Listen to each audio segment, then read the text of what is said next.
Have you ever felt that certain places carry something beyond what the eyes can see? It's not something that's easy to explain, but rather a strange impression that settles in, like a chill running through your body for no apparent reason. Sometimes we ignore it, move on, try to convince ourselves there's nothing there, but what if there is? Good evening, Dom. I decided to send in this story because, although it's not about me, it's one of the most intriguing tales my grandfather ever told me. To make it easier to understand, I'll narrate it as if it were in the first person. My name is Sebastião. I've spent my entire life as a farmer. In the mornings, I tend to the cattle. In the afternoons, I work in the fields. This story happened a few years ago, back when our village was much simpler than it is now. There were several houses, but it was still a small place. In the village, we had a cemetery where we buried our dead. At the time, the area was just a large vacant lot. The cemetery was on the way to my orchard, and to get there, I had to pass by it almost every day, both in the morning and late afternoon. Although I'm not someone who believes much in supernatural things, I won't deny that there are places that seem to carry a strange weight at certain moments. That cemetery was one of those places. In the morning it seemed peaceful, but at dusk there was something oppressive about it, as if an invisible weight fell on your shoulders. There was a stretch of road where you could see the cemetery from afar, about 20 meters away. On colder mornings, a light mist would sometimes linger among the tombstones, moving slowly. On some days it was so dense that it obscured everything, completely blocking the view. Whenever I passed by, I kept a safe distance, limiting myself to observing from afar before continuing on my way. I remember one particular afternoon vividly. The day was drawing to a close, and I was riding my horse, a beautiful black animal that walked at a leisurely pace. The light of the setting sun filtered through the trees, casting dancing shadows on the ground. In the distance, through the trees, I could make out some tombstones, and then I noticed something peculiar. There was someone in the distance. The figure seemed to be mounted on an animal.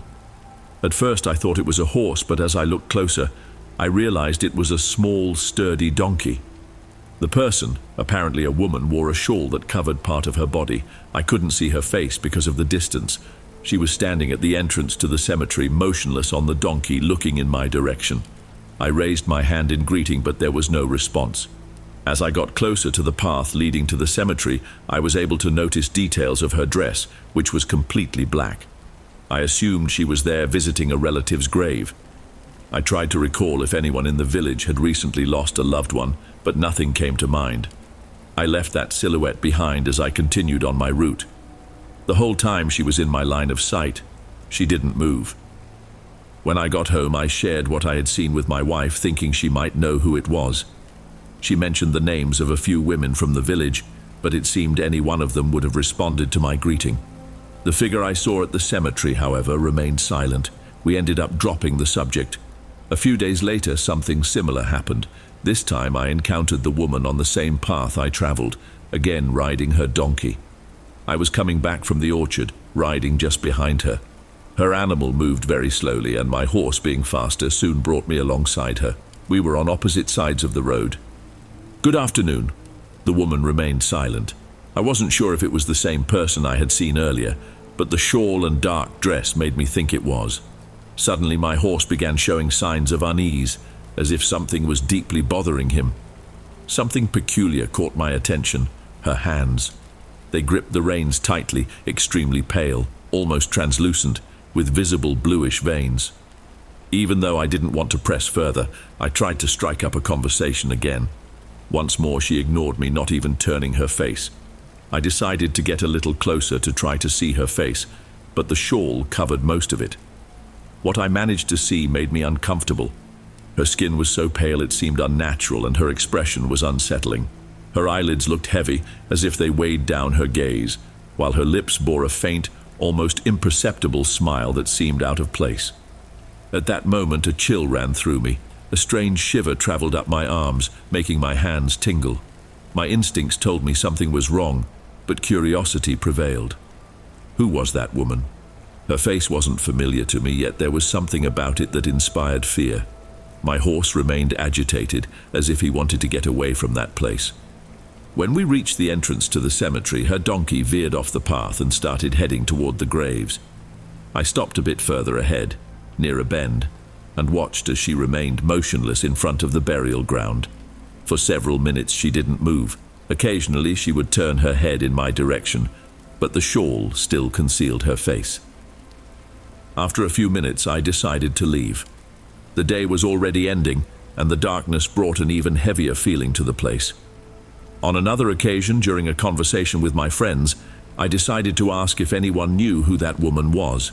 I mentioned that I had seen her twice, but that she remained a mystery to me. Regis, a friend who owned land near mine, warned me to be careful. He said there had been strange rumors involving that cemetery in recent months.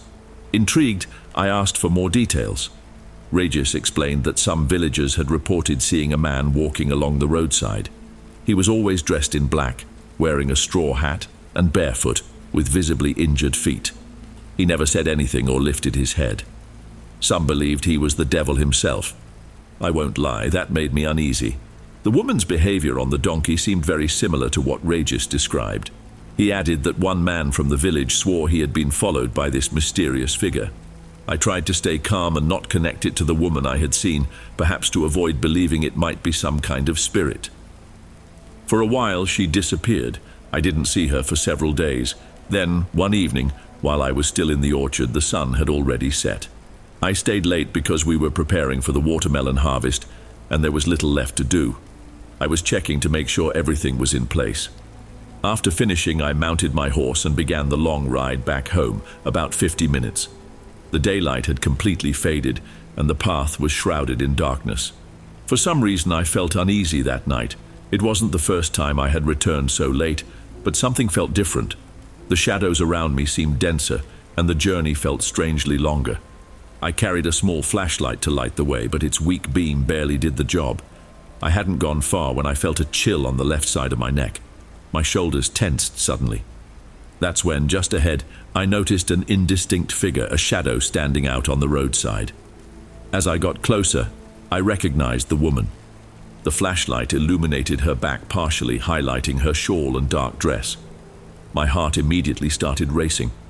I moved to the other side of the road, trying to pass as far from her as possible. However, I noticed her silhouette also shifted, positioning itself in the middle of the path, blocking my way. "Good evening." My intention was to make her move aside, but she remained still. My horse, as if sensing something, stopped abruptly and began to back away. I forced him to move forward, insisting until he finally complied. Even so, I couldn't resist my curiosity and looked in her direction. Her donkey swayed slightly, and her silhouette followed the motion. What unsettled me most was the impression that she was facing me. Even with the night shadows obscuring my view, I had the distinct impression her eyes were fixed on me. I quickly turned my face away, trying to ignore the feeling of being watched. My hands were trembling so much that I could barely hold the flashlight. Every time I urged my horse to go faster, her donkey seemed to keep pace. It was as if she wouldn't let me leave. I tried again to break the silence. "Good evening." But again she didn't reply. In a moment of impulse and fear, I pointed the flashlight directly at her face. What I saw made my blood run cold. There was no face at all. Just smooth skin with no eyes, no mouth, no features of any kind. It was as if her features had been erased, leaving a disturbing void. An involuntary scream escaped my mouth. My breathing became erratic and the flashlight slipped from my hand, falling to the ground. My horse, terrified, reared up, almost throwing me off. Instinctively, I gripped the reins tightly and pressed my legs against his sides, making him gallop at full speed. I can't accurately describe how I felt. It was as if a wave of pure terror had washed over me. A tingling sensation ran down my back, and the image of that blank face burned itself into my mind, impossible to shake. I kept telling myself it wasn't real, that it couldn't be real. My horse ran like never before, cutting through the night. The only thing I could do was pray, trying to push away the fear that seemed to strangle my chest. Only when I reached home did the weight on my shoulders begin to lift. That night I could barely speak. My wife tried to understand what had happened, but even I couldn't explain it. My hands were shaking, and my heart felt like it was going to burst out of my chest. When I finally managed to say something, it was just a few words. "There was a woman on the road." I spoke with a trembling voice as a chill ran down my arms. Trying to explain to Isabel that the woman had no face was nearly impossible. It just didn't seem like something that could exist in reality. She had never seen me like that before, pale, shaking, and visibly shaken. That night I couldn't rest. No matter how hard I tried, sleep wouldn't come. It might sound childish, but I couldn't shake the feeling that the figure had followed me and was now inside the house. The next day I woke up with a severe headache and a fear I couldn't hide. It might seem exaggerated, but I needed Isabel to come with me. I couldn't face that place alone. Even in broad daylight, the atmosphere was heavy. As we approached, I felt a lump in my throat that only eased once we had moved past that stretch. Back then, we didn't have healers or people who dealt with the supernatural in the village, but Isabel gave me a small white card, about the size of my palm. It had the image of an angel and a prayer written on the back. She told me the card had been blessed at the basilica and that it would protect me. From then on, I carried it close to my chest as a sort of shield, and even so, I never stopped praying whenever I found myself alone on that route. Luckily, I never saw anything like that again, but the rumors about something sinister haunting the cemetery persisted. Other people also reported seeing strange figures in that area. The stories spread, and with each retelling they became more frightening. As for me, I avoided talking about it. I only mentioned the incident to friends I trusted. To this day, it remains the most vivid experience I've had involving something I can't explain. Whenever someone shares a story about the unknown, I believe them, because I know exactly how it feels to experience that kind of terror that seems to freeze your bones and cling to your soul. Before we move on to the next story, if you're new here, don't forget to subscribe to the channel and turn on the notification bell to get the latest stories. Your presence means a lot, and your support is essential. All right, let's keep going.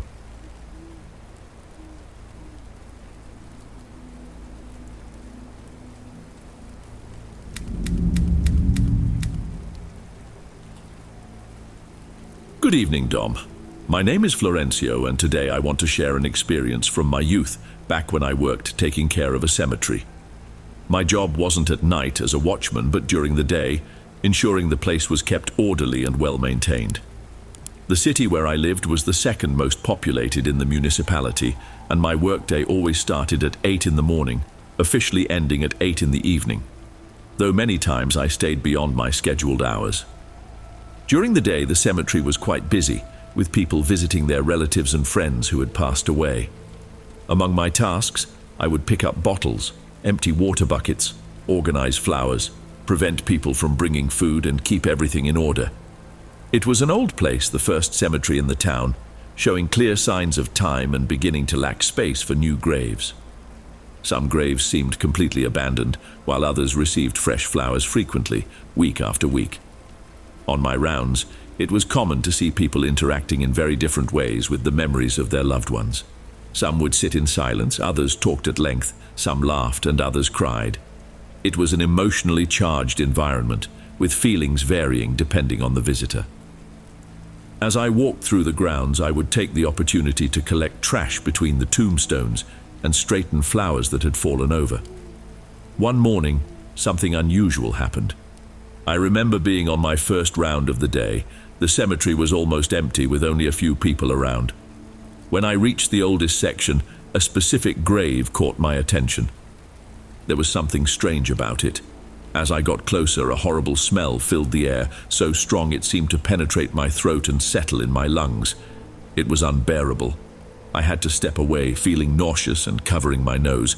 I went back to the storage room where we kept cleaning supplies, grabbed what I needed, and returned to the grave.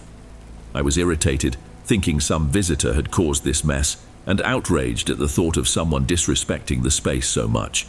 As I approached again, I noticed a dark, thick liquid on the surface of the tombstone, along with black wax marks, as if candles had been burned there. Additionally, beside the grave, there was a plastic bottle containing the same viscous liquid.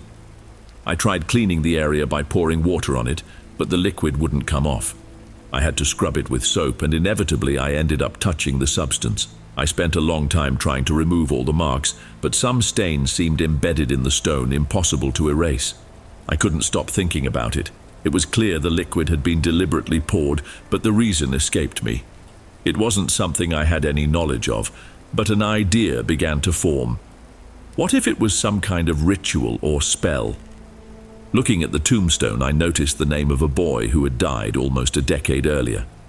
It seemed to be a long-forgotten grave, with no flowers or signs of recent visits, except for the mess I had just cleaned.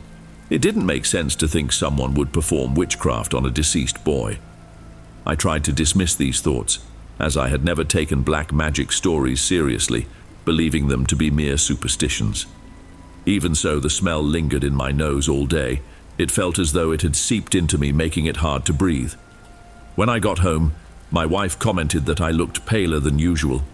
Though I felt fine, her remark left me unsettled. I explained what I had found at the grave, and alarmed, she asked if I had touched it. I said I hadn't, lying to avoid worrying her. That night I had a terrifying nightmare. All my teeth fell out completely, and I held them in my hands, spitting them out as they detached from my mouth. I woke up in a panic. My wife slept peacefully beside me, unaware of anything. However, the smell of decay was still there, stronger now than it had been at the cemetery. I felt discomfort in my gums and went to the bathroom to check. Although my teeth were intact, the pain wouldn't go away. Shortly after, I started coughing, feeling something scratching my throat. I thought I was going to vomit, but nothing happened. The noise woke my wife, and I reassured her that everything was fine. Still, she insisted on making me some tea. The next day, the sensation persisted. My throat continued to feel scratched, as if something was stuck in my windpipe. Additionally, I began to feel strange at night. My body felt heavier, and when I lay down, it was as if an invisible force pressed against my chest, making it hard to breathe. Walking also became a challenge, with my shoulders slumped and my back hunched. One evening, I decided to take a bath in the backyard.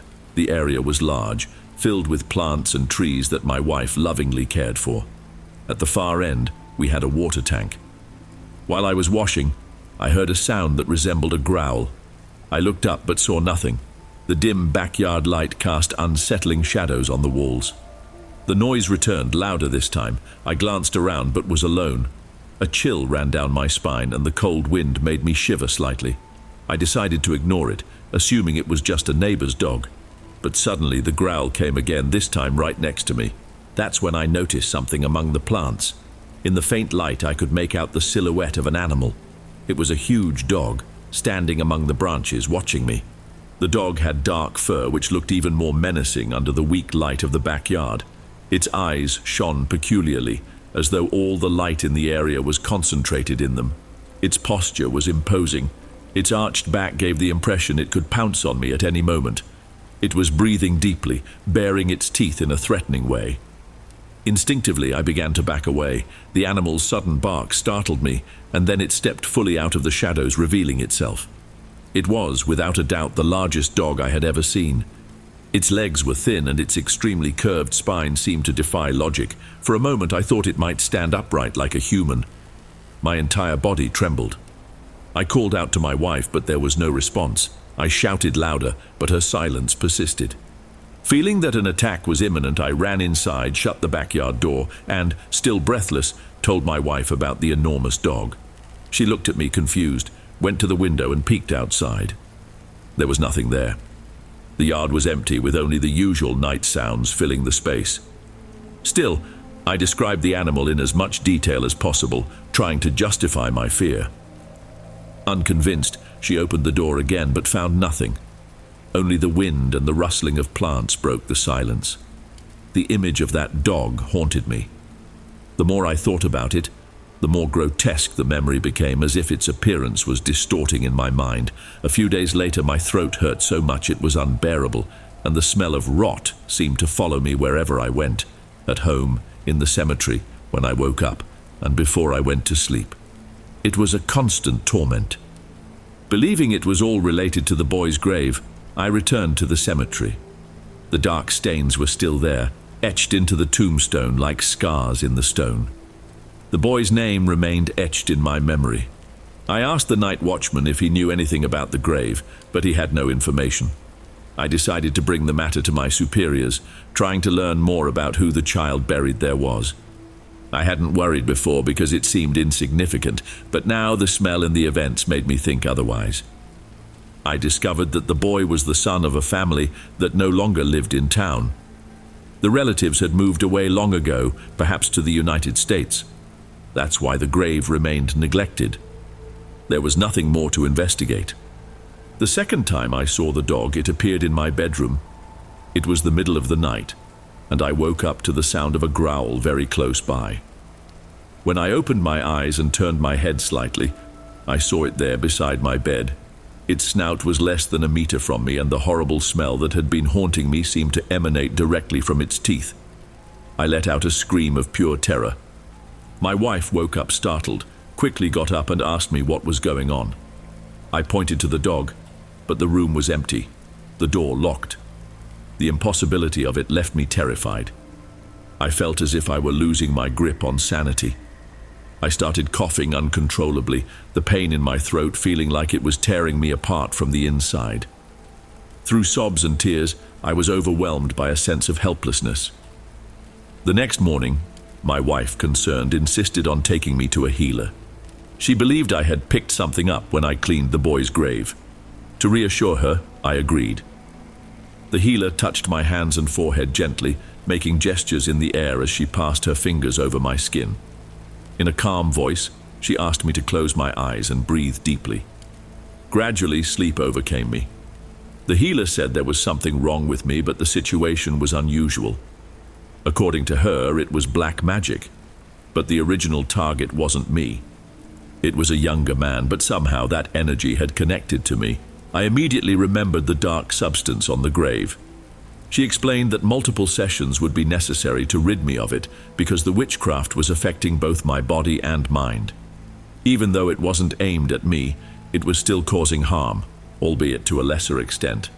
But it was urgent to treat it as the negative influence was progressing rapidly. For 2 months, I visited her house weekly. At first, I didn't believe in what she was doing. Even so, she asked me to trust her, saying that without my cooperation, it would be impossible for her to act. I decided to follow her instructions, and surprisingly, things started to improve. The pain in my throat gradually subsided, and that putrid smell that seemed to haunt me slowly disappeared. The visions of the dog didn't return, although the dreams of my teeth falling out became more frequent.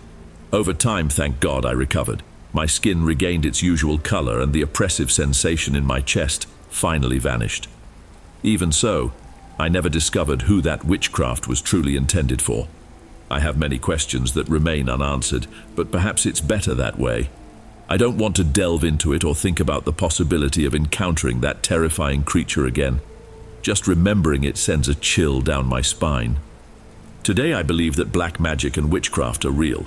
Before, my disbelief made me feel safe, but I've learned that ignorance is not a shield against such things. What I went through is something I hope never to experience again. Every night I say my prayers asking for protection. There are people who, unfortunately, take pleasure in bringing harm to others, and sometimes we cross paths with them at the worst times and places. That's what happened to me.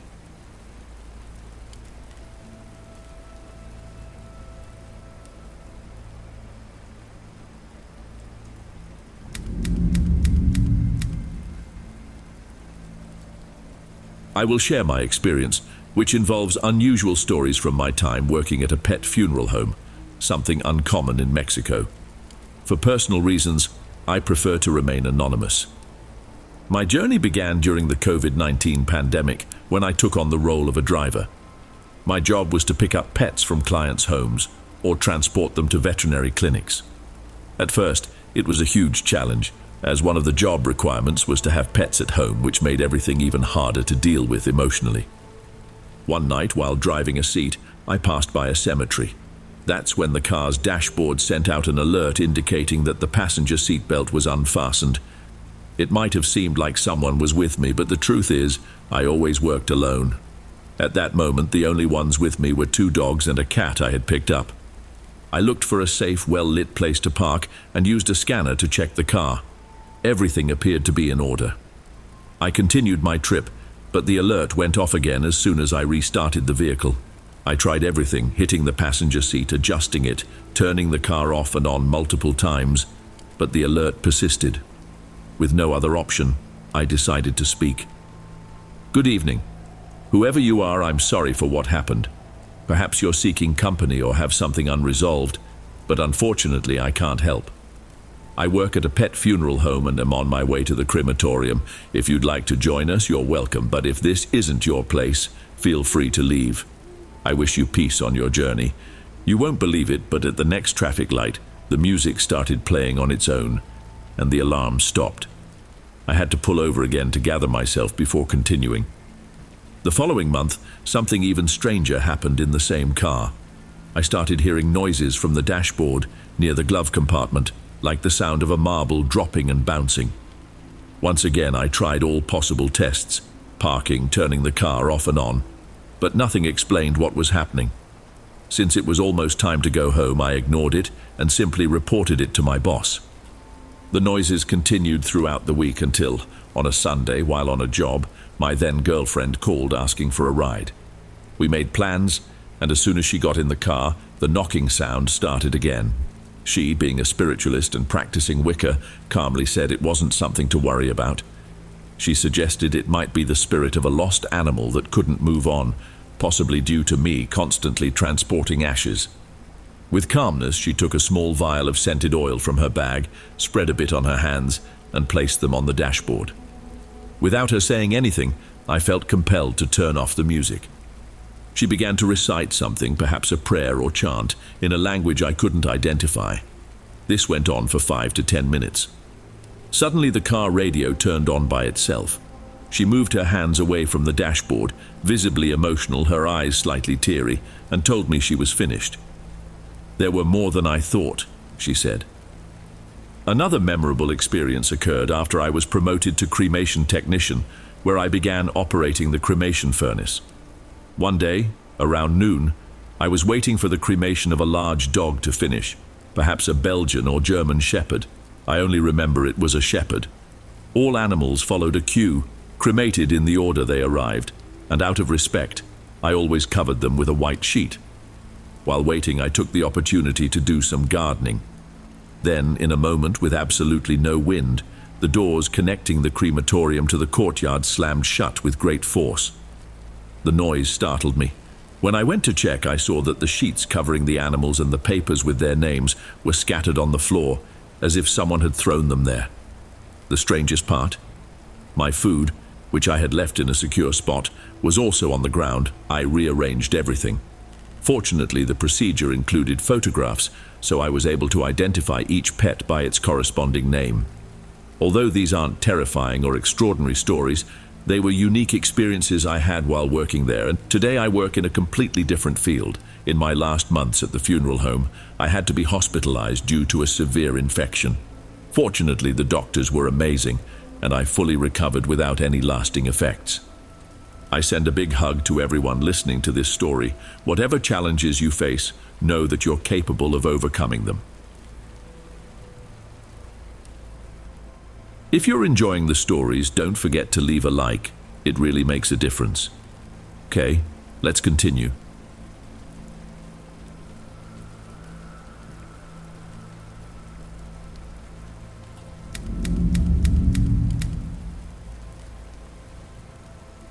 My name is Raphael, and my father has been responsible for the municipal cemetery for over 2 decades.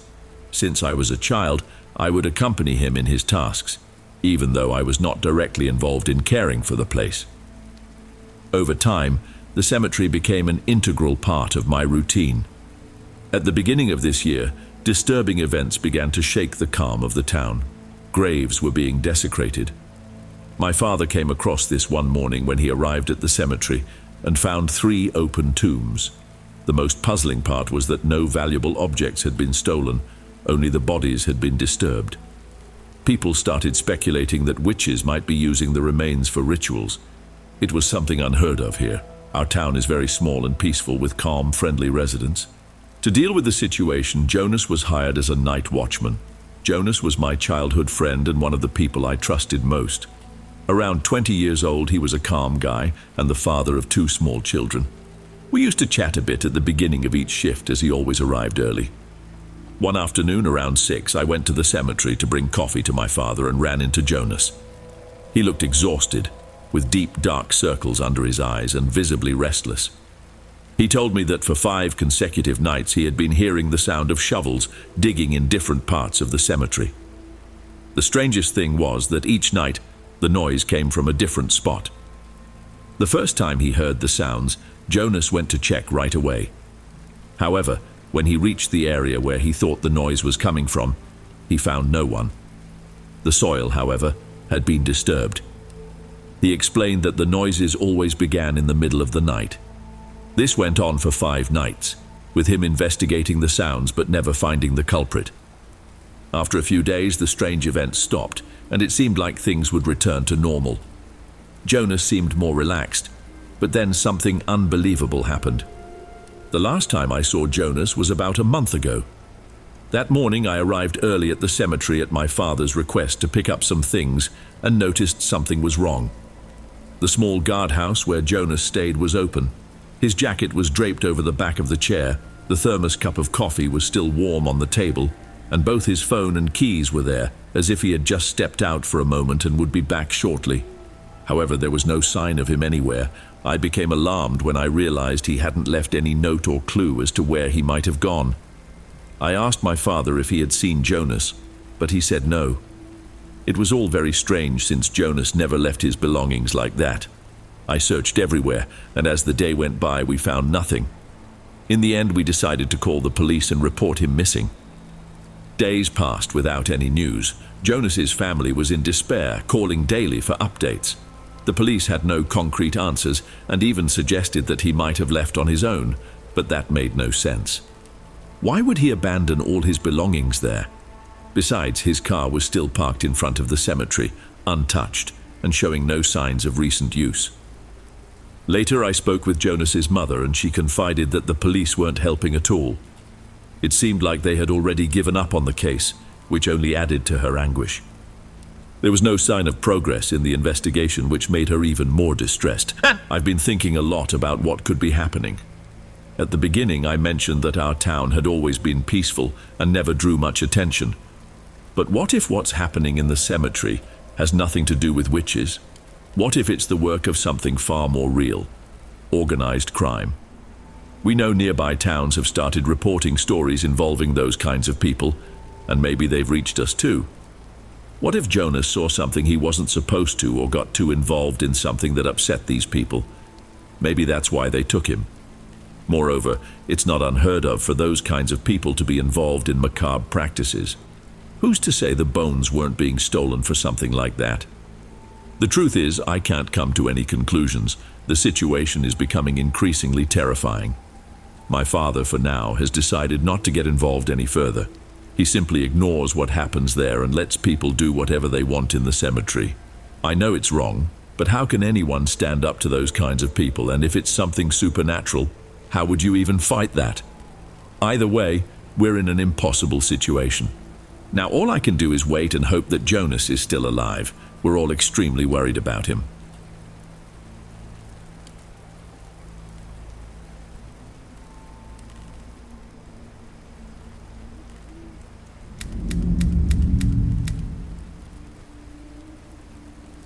My name is Lorena, and what I'm about to share happened a few years ago when my son, Vinicius, was only 6 years old.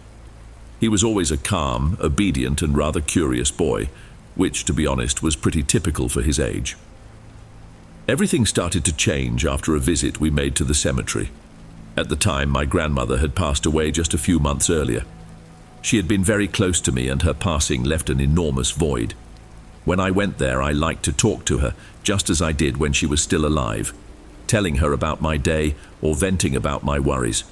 Most of the time, my husband stayed with Vinicius because I felt that a cemetery wasn't the right place for him. But every now and then he insisted on coming with me, saying he wanted to see Grandma, and that always touched me deeply. So, I would take him along. One time, a cousin of mine decided to join me. We sat near my grandmother's grave and started reminiscing about happy moments we'd spent with her. Vinicius was nearby, but at some point he wandered off without me noticing. I only realized he was missing after a while. I called out for him, but there was no answer. My heart started racing. I quickly got up and began searching for him around the cemetery. After a few minutes, I spotted him standing still, far away, near another grave. I called out to him and asked him not to stray so far from me. We went back to my grandmother's grave. That day passed without incident. When we got home, Vinicius was cheerful and ate dinner as usual. But in the days that followed, things started to seem strange. He became visibly paler and began complaining about a sore throat. We took him to the doctor, who prescribed medication, but there was no improvement. One night he came into my room, something he hadn't done in a long time. With a trembling voice, he told me there was someone in his room. I went to check immediately, but there was nothing there. I thought maybe he just wanted to sleep with us, so I let him stay. Even so, it took him a long time to fall asleep. I could hear him tossing and turning on the makeshift bed we'd set up on the floor. After a while, he got up again and said he was very scared, although he couldn't explain what was frightening him. He just said he felt something heavy on his chest, something bad. I stayed awake the rest of the night until he finally fell asleep. It was rare to see him like that, and it worried me deeply. The next day, I decided to clean his room and found something that left me puzzled: wavy hairs scattered in various corners. At first, I noticed a few strands on the pillowcase, then more on the floor. As I was changing the light-colored sheets, the strands stood out immediately. I swept the floor and found even more hair clumped in small tufts. They weren't mine, my husband's, or Vinicius's. The color and texture were completely different. There was no one in the house who could account for it. No child or friend of his had been there recently. The strangest part was that all of it was confined to his room. Another day, while I was finishing cleaning the kitchen, I saw Vinicius napping in the hammock in the living room. From where I stood, I could see him. For a moment, I turned my back to finish what I was doing, but when I looked again, I noticed the hammock swinging on its own. I thought maybe he was moving it with his foot, but as the minutes passed, the motion continued. Steady, almost as if something invisible was pushing it back and forth. The whole time I just stood there watching. It didn't make sense for Vinicius to be causing the motion as he was fast asleep. I decided to get closer and held the hammock firmly to stop it. Something about it felt off. He was too heavy for the wind to be causing it. Besides, the swinging was too consistent, almost as if someone were rocking him. I felt uneasy but tried to convince myself I was overthinking it. My biggest concern, however, was still my son's health, which wasn't improving. The strangest part was that he was the only one in the house with symptoms. Usually when someone caught a cold, we all ended up getting it too, but this time it was different. Vinicius ended up sleeping in our room because he was so scared. We tried to get him to sleep in his own room again, but it was no use. He always came back crying, whispering softly, "Mom, Dad, I'm scared." But he could never explain why. It wasn't something he could describe. It seemed like a faceless, shapeless fear. One afternoon, while we were at home, he made a confession that sent chills down my spine. We were in the dining room. I was folding towels, and he was finishing his schoolwork. It was a peaceful moment, filled with the usual laughter. Proudly, he told me he could do everything by himself now and didn't need help anymore. Laughing, I teased him, saying that he still slept in our room, so he wasn't that independent after all. Suddenly, he got serious. After a brief silence, he said something that froze me. "There's a lady in my room. Vinicius said this woman scared him. He described her as having short hair and always wearing a light blue robe. What terrified him most was her expression. According to him, her wide eyes and stern face radiated anger. She never spoke, but her gaze said it all. As he described her, an enormous sense of unease washed over me. It was the first time he'd detailed something like this so vividly, and it didn't seem made up. He grew pale as he spoke. My worry deepened, and I couldn't simply dismiss it.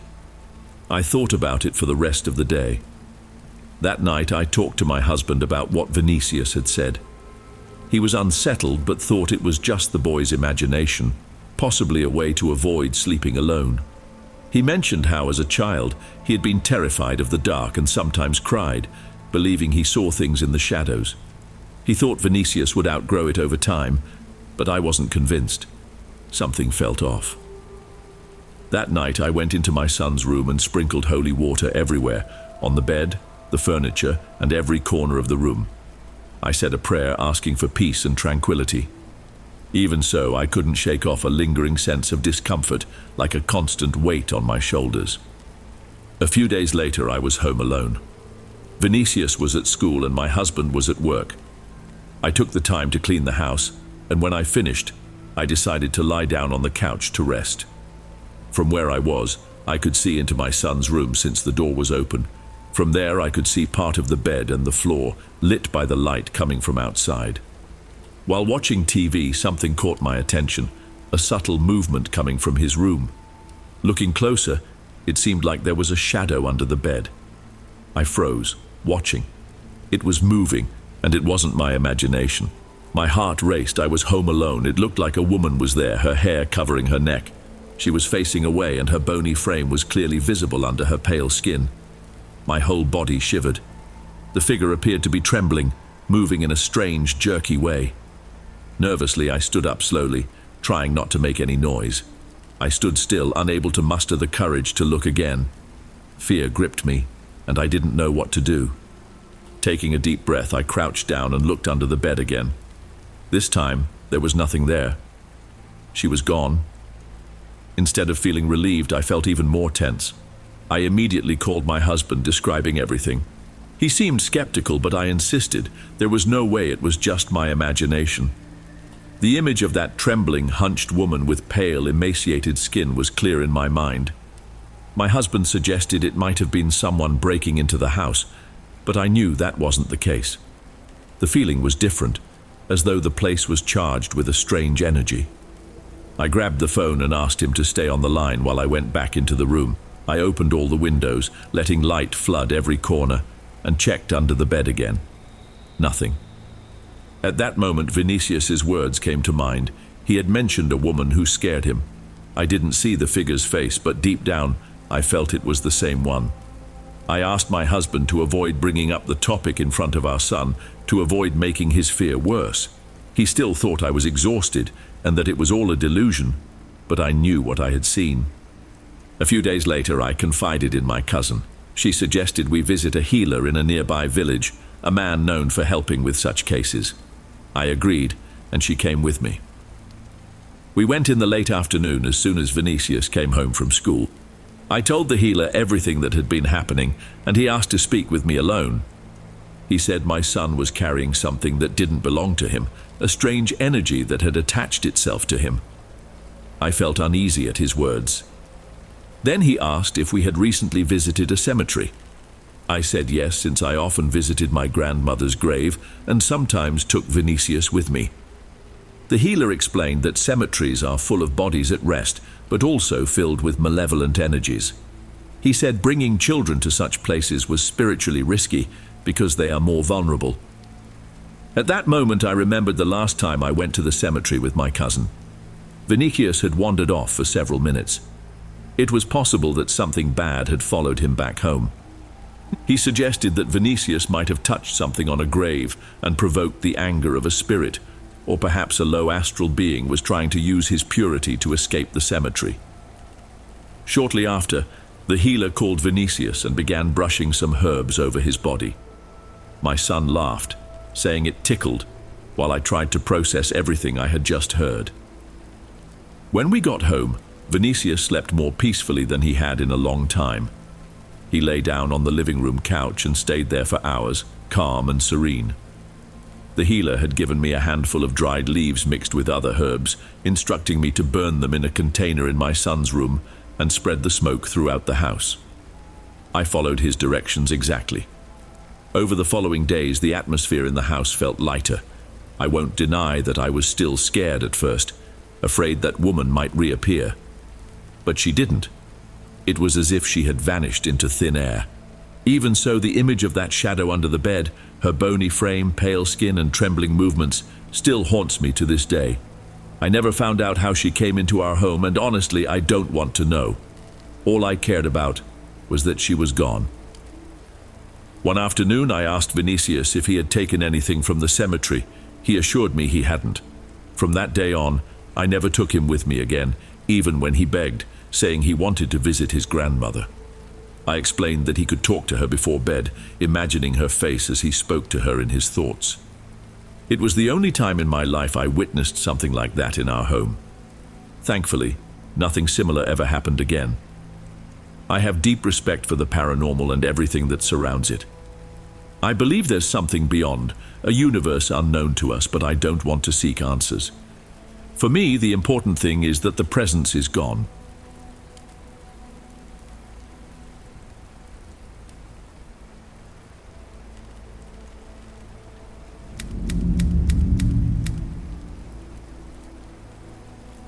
I was born in Peru and I have something to share about cemeteries. This happened when I was a child, around 2015. At the time, I was 13 years old and lived with my family in a small village in Pasco, Peru. Our house was simple and had a peculiar feature. It was right next to a cemetery. Despite this, we got used to living so close to it. Unlike what many people might imagine, the cemetery wasn't dark or scary. It was a calm, modest place with tombs adorned with flowers. Because of the region's humid climate, the atmosphere always felt fresh, and rarely did anything unusual happen there. It all started on an ordinary evening when my parents went to a meeting at my uncle's house. I never liked these family gatherings much. They always tired me out. So I asked to stay home. I was old enough, and it wasn't the first time I spent the night alone. After taking a shower and putting on my pajamas, I went to my room to watch videos on my computer. It was around 11 at night when everything changed. Suddenly, I heard a scream that made me freeze. It wasn't something normal, like loud laughter or someone arguing on the street. It was something different, filled with anguish. Frightened, I went to the window. My room had a direct view of the cemetery, which was lit by the full moon. I looked around, trying to figure out where the sound came from, but there was no one. The strangest part was that it seemed to come from inside the cemetery. I slammed the window shut and ran to the bathroom. My legs were trembling with fear. I thought about calling my parents, but my phone was in my room and I couldn't bring myself to leave where I was. I stayed there on the floor, hugging my knees and praying for it to stop. It took about 15 endless minutes before the scream faded and silence returned.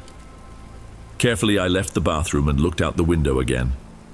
Everything seemed as it had been before, quiet and peaceful. But I couldn't relax. It was already past 2 in the morning, and even though I tried to distract myself by watching my favorite show, I couldn't forget what had happened. Suddenly, the situation got worse. More screams began, this time in a chorus. It was as if many people were screaming at once in agony. I got up again and looked out the window. What I saw was hard to explain.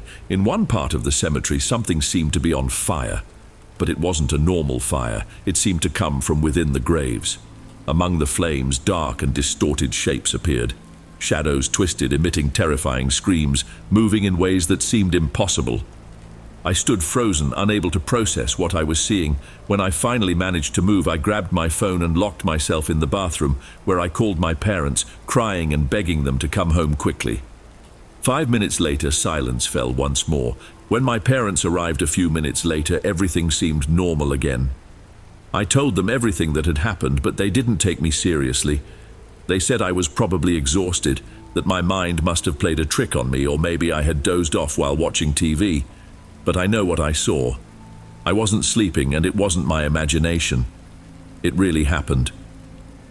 A few months later, we moved to Lima because of my father's new job. Since then, I've never returned to that village, and to be honest, I don't even want to go back.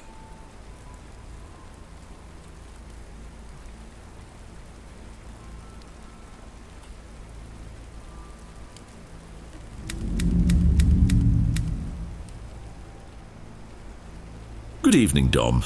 My name is Evaristo, and for a while I worked as a night watchman at a cemetery. Our town had 2 graveyards, and my post was at the older one. What I'm about to share happened during the first few months of that job. I accepted the job because my grandfather was in charge of taking care of that place. Sometimes he would ask me to cover his night shifts. Apart from the fact that I had to stay awake all night, it was a peaceful role requiring little effort, as nothing significant usually happened during those hours. On the night in question, I was sitting on a simple wooden chair positioned near the entrance. There wasn't an office or even an improvised shelter, just that wooden bench where I could rest between rounds. Better than nothing. Then at some distance, I started hearing a sound. At first it seemed like just the wind or maybe an animal, but as I focused more I realized it sounded like crying. I thought it might be my imagination, but the sound persisted. I remembered the stories my grandfather used to tell about shadows and mysterious noises in the cemetery. My heart began to race. I stood up, grabbed the flashlight and went to investigate. The sound led me to the oldest part of the cemetery, where the graves were covered in moss and the epitaphs were nearly illegible. The flashlight illuminated only small patches of darkness. Then, in the distance, I saw a woman slowly walking among the tombstones. She wore a long white garment, similar to the kind my grandmother used to wear years ago. Her dark hair hung loose over her shoulders. I began following her, keeping some distance and trying not to draw attention. I knew my flashlight probably gave me away, but I still moved cautiously. What struck me was the grace with which she moved among the graves, almost as if she were floating over them, while I had to maneuver carefully along the narrow paths. Eventually, she stopped in front of a tombstone and knelt down. For a moment I hesitated. I didn't want to approach her, but I needed to inform her that staying there at that hour wasn't allowed. I waited for her sobs to subside, but they continued, echoing throughout the place. Summoning my courage, I approached slowly and, in a low voice, asked, "Are you all right, Mum?" She lifted her face toward me, her tear-filled eyes reflecting the flashlight's beam in an unusual way. What shocked me the most was how young she looked. She seemed about my age, around 20 at the time. "I'm looking for my husband's grave," she replied, her voice choked with emotion. "But I've already found it." I was stunned. I never would have imagined someone so young could be a widow. On impulse, I wanted to look at the tombstone, but I held back my curiosity to avoid being intrusive. I looked back at her face. I didn't recognize her, not from the cemetery or the village. "Can I help you with anything?" I asked. She just shook her head, declining, and resumed her quiet sobbing. I began to wonder how she had entered the cemetery. She didn't seem to have climbed over the wall, and it was impossible for her to have come through the main entrance as I had been there.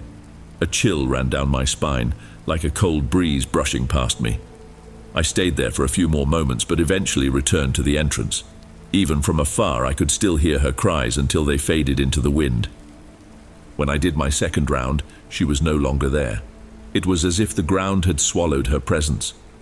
Something about that encounter didn't make sense, but I decided not to dwell on it. I tried convincing myself it was just a woman overcome with grief, but deep down, I knew that wasn't the case. What I had seen was a spirit. When dawn broke, I returned to the spot where she had knelt. On the tombstone, I read the name José Martinez. The dates engraved on it caught my attention. He had passed away over 30 years ago. It didn't make sense for that woman to have been his wife. Later, at home, I asked my grandfather about José. He knew the stories of almost everyone buried there and confirmed that José Martinez had died young, many years ago. "Something strange happened last night," I confessed, trying to hide my nervousness. "I met his wife crying." My grandfather looked at me with surprise. I explained how she had knelt by José's grave and stayed there sobbing. "That doesn't make sense," he replied, serious. "His wife passed away just a few months after he did." Even though I had expected this, the confirmation still shook me. It wasn't a living person, I was certain. Later, my grandfather took me to the spot where José's wife was buried. What intrigued me most was that her grave was far from his. My grandfather explained that José's family never accepted the woman. When she died, they didn't allow her to be buried next to her husband. I remembered the sobs that echoed through the cemetery walls, carried by the wind. Sadness shadowed my grandfather's face as he recalled. They were very close, but José's parents were cruel. Everyone knew he wanted to rest beside his wife. He told me he believed me because he knew I would never invent such a detailed story. The idea that, even after so many years, the woman still sought her husband broke his heart. Then, he shared something similar that had happened when he started working as a watchman. My grandfather had a flashlight that barely illuminated anything, leaving the cemetery shrouded in shadows. One night, during his round, he saw a tall figure in the distance dressed in black. The man walked slowly as if he knew exactly where he was going. By the way he moved, my grandfather realized he wasn't someone from this world. He saw the figure several times, always at the same hour, around 11 at night. The man would stop in front of a grave at the back of the cemetery. Intrigued, my grandfather decided to get closer. When he arrived, he noticed the tombstone had no name and looked neglected, as if no one had cared for it in decades. He tried to find out who was buried there, but all he learned was that it was one of the oldest graves, with no records. Eventually, the man in black vanished, never to be seen again. The same happened with the woman crying for her husband. She simply disappeared. During all my subsequent rounds, the cemetery returned to normal. Some nights had faint noises, nothing of importance, but nothing compared to what I experienced that time. The story of that woman touched me deeply. Whenever I did my rounds and passed by her grave, I would make the sign of the cross, pause for a moment and pray, asking that she finally find peace. Before we get to the last story, if you're still here, let me know what time you're watching in the comments. I love seeing who sticks around until the end. Let's not stop now. On to the next.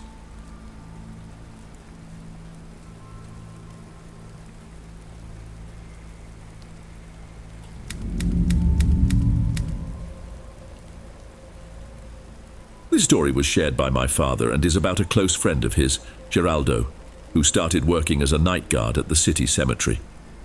I must confess that I would never accept this kind of job, not even if they offered me double the salary. But everyone has their reasons. Geraldo and my father have a habit of going out for drinks every week, so they end up sharing even the smallest details of their stories. Geraldo had been on the job for a little over 30 days when it all happened. It was a quiet evening, around 7 o'clock, and he was following his usual routine. That's when he noticed something strange. An elderly man was standing in front of a tombstone. What stood out the most was his impressive height, almost 2 meters tall, a rarity among the elderly in our region and, I believe, in the entire world. Moreover, he wore a long overcoat that made his figure appear even more imposing. Without hesitation, Geraldo approached him to inform him about the cemetery's closing time. "Sir, we're about to close. Could you please head to the exit?" The man turned his head, fixed his gaze on Geraldo, and without saying a word, nodded in agreement. He then started walking slowly toward the gate. For a moment, Geraldo stood still, thinking the man might be a relative who had lingered during his visit. Then he resumed inspecting the area, making sure no one else was around. He and his colleague Saulo had a strict procedure. They logged a description of everyone who exited the cemetery in a notebook to ensure no one was accidentally locked inside. When Geraldo returned to the gate, he and Saulo double-checked the notes, including the entry for the tall man who had just left. They were about to lock up when Saulo froze, staring intently between the tombstones, and said, "Look over there." Geraldo turned to where Saulo was pointing and felt a chill in his stomach. There was the same tall man again, standing in the exact same spot as before. Trying to stay calm, they both assumed he must have gotten lost and wandered back inside. So they decided to approach him again. When called, the man simply nodded once more and began walking toward the exit again, with Geraldo and Saulo closely following to ensure he left this time. Still, Geraldo had an unsettling feeling, as though something wasn't right. He suggested doing one last round before finishing for the night, while Saulo headed home. During the inspection, everything seemed normal. The many trees, raised graves, and tall mausoleums made it difficult to get a full view of the cemetery, requiring extra attention. After a few minutes, however, Geraldo once again saw the same imposing figure standing at a distance. It was the man in the long overcoat. At that moment, Geraldo realized what he was seeing did not belong to the world of the living.